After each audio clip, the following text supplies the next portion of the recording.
there are some pressing issues which has disturbed me.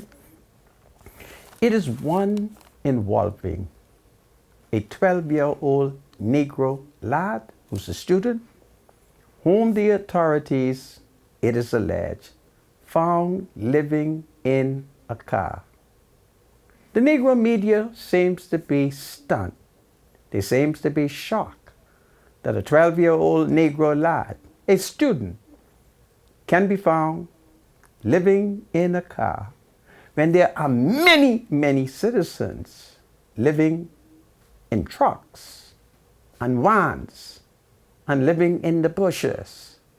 But they are shocked. And so I want to examine what is happening to young people in our country and how the PLP government, through the Prime Minister, has donated perhaps over $1 million to the LMJ Maritime University on Arawak Key.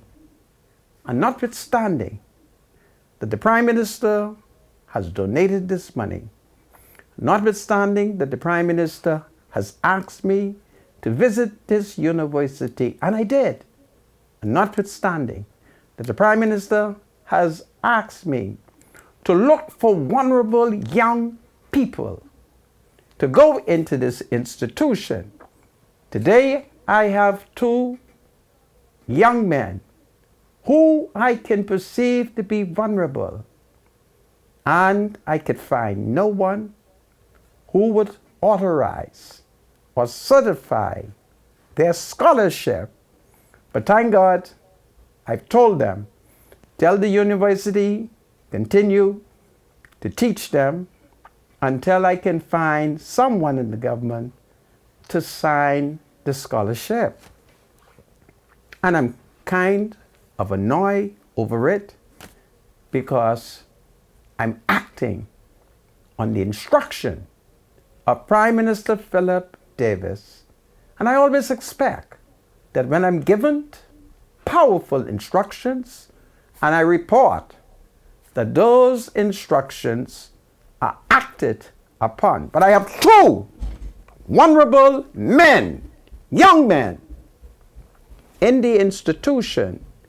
So they continue to go to the university, and the university has accepted them because I told the university, take them in until I can track down the Prime Minister or some official in the government to verify and to issue this scholarship. So I've been distracted by the article involving a 12-year-old Negro lad who, according to Education Ministry's monitors, has been discovered living in a vehicle.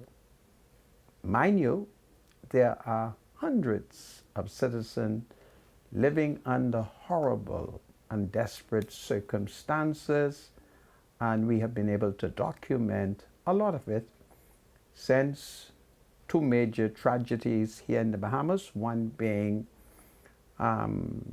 Hurricane Dorian and the other being COVID-19, and the negative impact of those two disasters.